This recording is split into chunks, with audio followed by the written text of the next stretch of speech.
महाराज कंस के पास खबर पहुंच गई। महाराज कंस को कहा, महाराज महाराज महाराज, गुप्तचर ने कहा कि देवकी का 8वां गर्भ जन्म ले लिया है।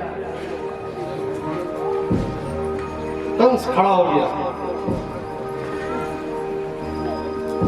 होश खो बैठा, हड़बड़ाते हुए। भय ऐसी वस्तु है, देखो जीवन में भय ऐसा है, जब भय आता है तो आदमी आपा खो देता है, आपा होश खो देता है। नहीं, अचानक आपको कोई खबर सुन जाए जो आपकी अहित की हो, अच्छी खबर न हो, कोई बुरी खबर अचानक सुनने को मिल जाए तो ऐसा आपा खो देता है आदमी। नहीं कि क्या हो गया? कंस ने कहा कि मुझे क्या हो गया था? बेहोश था, सोया हुआ था। प्रभु की लीला, परमात्मा की इतनी बड़ी लीला है। देखो परमात्मा चाहे तो क्या नहीं कर सकता। कंस ने फटाफट अपने सैनिकों के साथ कोठरी में, काल कोठरी में आया।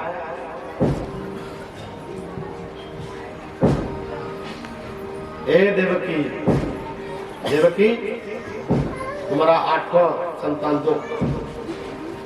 देवकी ने कहा कि भैया ये 8वां संतान नहीं है, इस 8वां कोई पुत्र नहीं है, तो पुत्री है, तो कन्या है।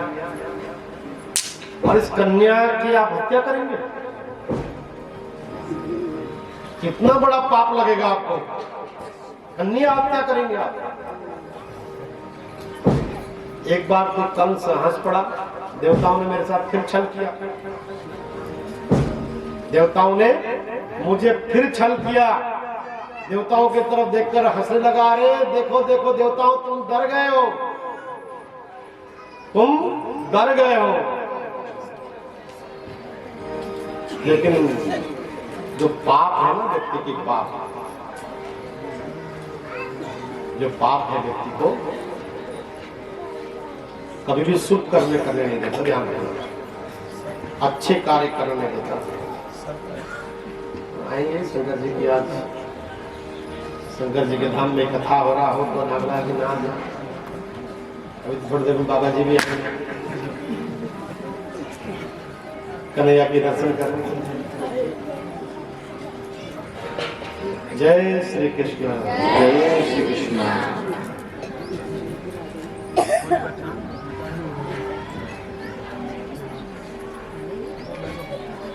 देवकी ने बहुत कहा कि भैया छोटी सी नन्ही सी बालिका है, कन्या, आपको कन्या हत्या का दोष लगेगा, पाप लगेगा, वो भी आपकी भांजी का हत्या। एक बात कहूं, कहते हैं एक देवताओं को पूजने के बराबर भांजे को पूजना, एक देवी को पूजने के बराबर भांजी को पूजना, ऐसा शास्त्र है। शास्त्रों में भांजे का बहुत महत्व है। देवकी ने समझाया, लेकिन जिस व्यक्ति के अंदर पाप बढ़ जाता है, जब पाप से मस्त होने, देखो जब ईगो, अहंकार से आदमी जब रहित होता है ना, फिर उसको अच्छे की बोध नहीं होती। मैं अच्छा कर रहा हूँ, जो तो इतना अहंकारी है कंस, उसको दिख रहा है कि मेरा काल है, झपट लिया। और जैसे झपट कर जैसे दीवार में पटका मारा, और देखते देखते जिसको पटका मारा था, छोटी सी नन्ही सी बालिका थी, वो उसके हाथों से पटका मार रहा था, उड़कर आकाश की ओर चली गई। और आकाश की ओर जाते जाते देखते देखते खड्गम चक्र गदे सुचाप मणिगाम चूड़ाम सुनिमेक्षण संकम संगतिं करिस्तनेनां सर्वांग भूषावतां नीलास्मादतिमासपादशकां सेवे महाकालिकां यामास्तु पिरे हरो कमलजो हन्तुं मधुं कैटभम्। अरे दुष्ट कंस, तू मुझे क्या मारेगा? तेरे जैसे दैत्यों को मारने के लिए, तेरे जैसे मध्यकटों को मारने के लिए जाने में कितने बार जन्म लेके आती है, और तू मुझे क्या मारेगा? मुझे मारने वाला तेरा काल तो ब्रज में जन्म ले चुका है, ब्रज पहुंच गया है, तू मुझे क्या मारेगा?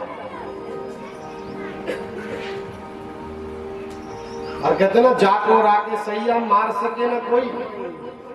जिसका रक्षक परमात्मा हो, जिसका रक्षक आराध्य हो, जिसका रक्षक ठाकुर हो, दुनिया कौन किसको मार सकता? देखो जब काल आएगा कोई बचा नहीं सकता, और जब काल नहीं आया तो कोई मार नहीं सकता। ध्यान रखना। इसलिए व्यक्ति को सत्कर्म करते रहना चाहिए, अच्छे कर्म करते रहना चाहिए।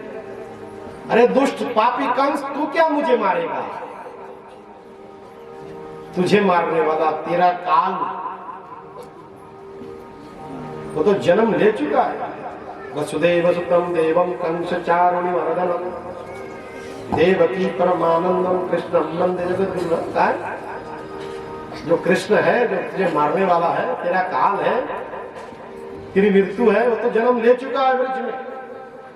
लेकिन जो बालिका थी, मालूम कौन है? देखते देखते जिसने अष्टभुजा धारण किया, जैसे देखते देखते ऊपर गए और देखते विशाल रूप, इसके 8 हाथ हैं और हाथों में शंख चक्र गदा पद्म त्रिशूल और एक काली का जैसा रूप, भगवती का रूप, देवी का रूप, विशाल रूप से खड़ी होकर कहती है, अरे दुष्ट कंस, तू मुझे क्या मारेगा? वो भगवान की शक्ति माया है। ध्यान रखना।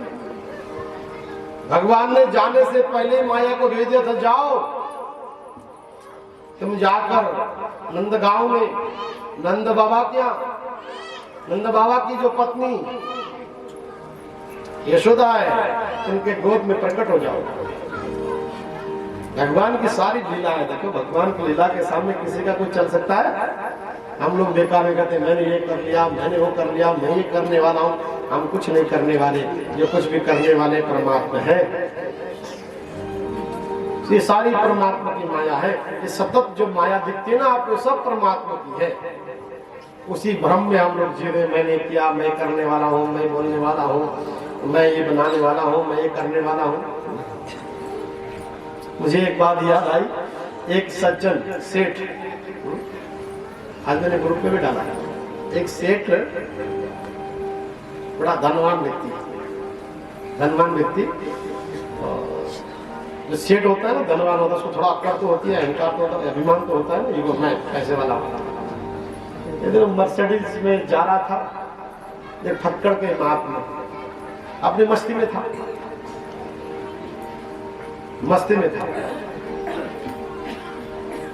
और मस्ती में गा रहा था कि अरे क्या दुनिया से जाएगा, जो कुछ है यही रह जाएगा, कोई कुछ लेके नहीं जाएगा, सब कुछ नासवान है, सब नष्ट होने वाली है, कोई शाश्वत नहीं है संसार में। जो भी आया है यही बस खाली हाथ आएगा, खाली हाथ जाएगा। बाबा जी अपने मस्ती में, एक महात्मा जी गा रहे थे, वो जो मर्सिडीज में जा रहा था, सेठ की गाड़ी रोक के पूरी बात महात्मा जी की सुनी। महात्मा जी की पूरी बात सुनी तो उसको मन में आया कि अरे ये कैसे कह रहा है कि कुछ लेके नहीं जाएगा, मैं तो धन लेके जाऊंगा ऊपर, क्या मैं तो अपनी सारी संपत्ति ऊपर लेके जाऊंगा। 3-4 दिन तक उसी बात में खोते रहा। अब उसने सोचा कि अब मुझे धन लेके जाना है ऊपर, जो मेरा वैभव है मैंने लेके जाना है।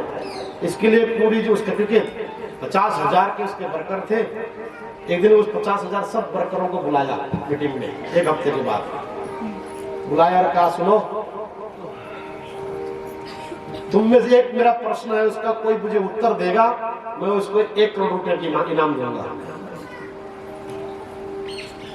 सेठ साहब ने जब कहा तो सेठ को कहा, मालिक कौन सा प्रश्न है?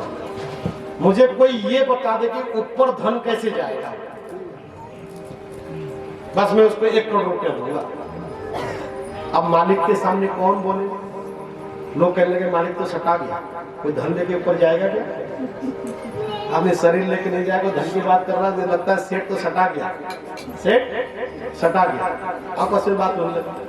अब किसी ने जवाब नहीं दिया, 1 हफ्ता 15 दिन हो गए, तो उसने पूरे टीवी में, न्यूज पेपर में एक बात छोड़ दिया, कोई मुझे आके ये बता दे कि धन ऊपर कैसे जाएगा, उसको मैं 50 करोड़ की इनाम दूंगा। जब 50 करोड़ का नाम सुना तो लोग के कान खड़े हो गए उस जमाने में। उनमें से एक कोई बड़ा कलाकार व्यक्ति था तो साधक। उसने जब न्यूज पेपर में पढ़ा, अखबार में पढ़ा, तो वो आया, मैं बता सकता हूँ। लो बताओ, इनाम पक्का है ना 50 करोड़ रुपए का? बोला पक्का है। कहता है तुम कभी अमेरिका गए हो? बोला हाँ। क्या अमेरिका में यहाँ की करेंसी चलेगी? बोला नहीं। तो यहाँ की करेंसी क्या करते? बोला कन्वर्ट करता हूँ, डॉलर लेता हूँ। बोला अच्छा। क्या तुम लंदन गए हो? हाँ। लंदन में क्या इंडिया की पैसा चलती है? बोला नहीं।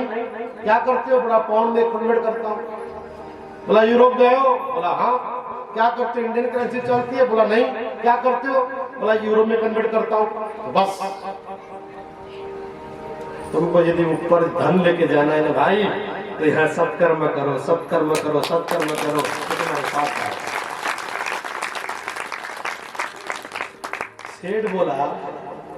सेठ बोला 50 लाख मेरे 50 करोड़ भी गए, बात हुई कि वही लगा। ये तो मुझे भी मालूम था, फिर तूने इनाम क्यों निकाला भाई? समझ में आई?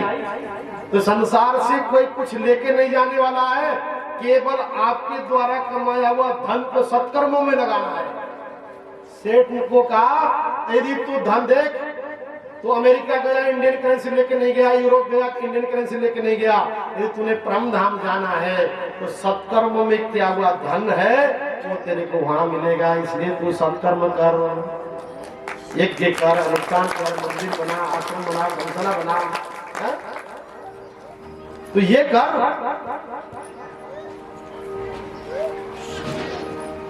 50 करोड़ भी गए, बात हुई महात्मा की, न घर तेरा न घर मेरा, ये तो रहना बसेरा। आदमी रात दिन कोलू के बैल के तरह मेहनत कर रहा है, लेकिन लेके कोई जाने वाला नहीं है, कोई लेके जाने वाला नहीं। इसलिए सत्कर्म करो। देखते देखते मैया ने विशाल रूप धारण किया और कंस को कहा, और कंस अब दिमाग में टेंशन बन गया है, मेरे को मारने वाला मेरा काल तो फिर ब्रिज में पैदा हो गया। इधर भगवान माँ यशोदा के गोद में खेल रहे।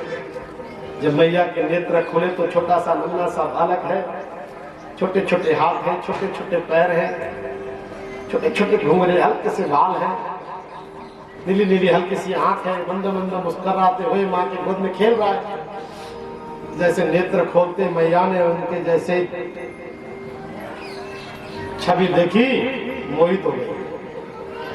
तो छवि ऐसी है, इतनी सुंदर है कि बस आदमी देखते रह जाए, लट्टू हो जाए।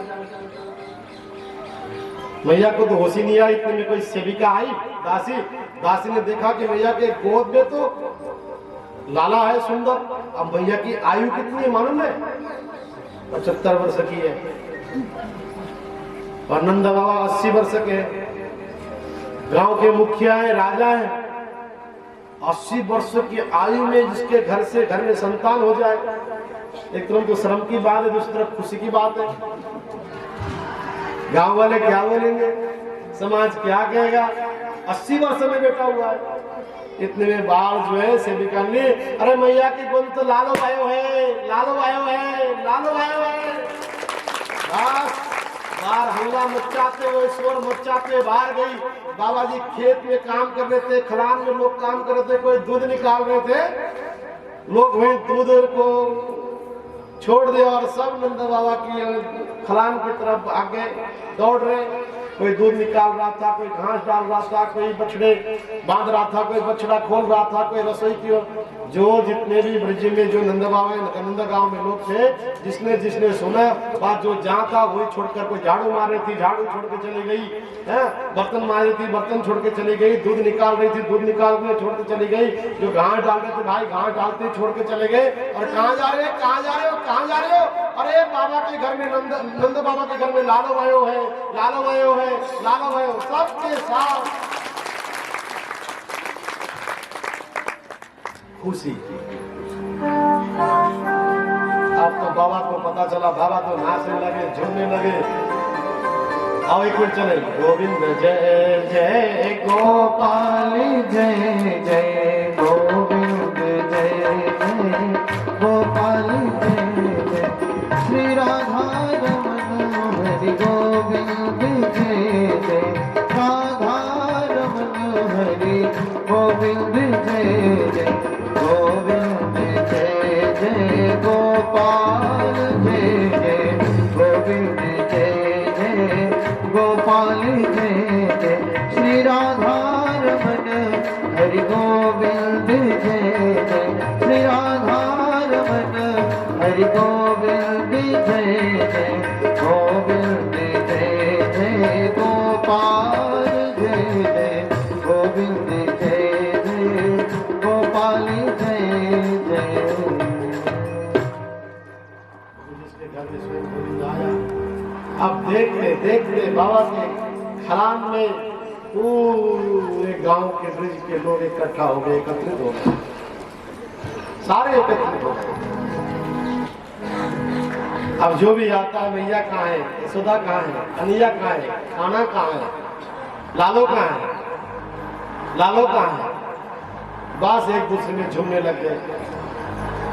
पूरे नंदगांव को मालूम पड़ा खुशी के कोई ठिकाने नहीं है। अब दूसरे दिन जब देखा नलाया धुलाया, सुंदर पालना बनाया और पालना में जो है अब लाला को रखकर सब जितने भी लोग जो आ रहे हैं, कोई गुलाल लगा रहा है, कोई पुष्प वृष्टा कर रहा है, कोई बड़ा आनंद का माहौल है। आप थोड़ी देर चलते हैं, कन्हैया कैसे झूलते हैं पालने में, है चले।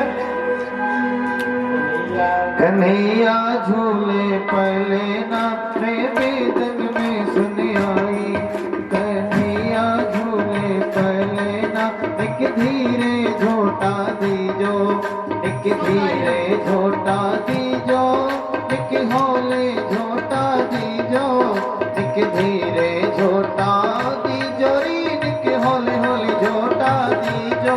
मेरो लाला झूले पहले ना मैं वेदन में सुन आई, कन्हैया झूले पहले ना एक धीरे झोटा दीजो, मेरो लाला झूले पहले ना एक धीरे झोटा दीजो।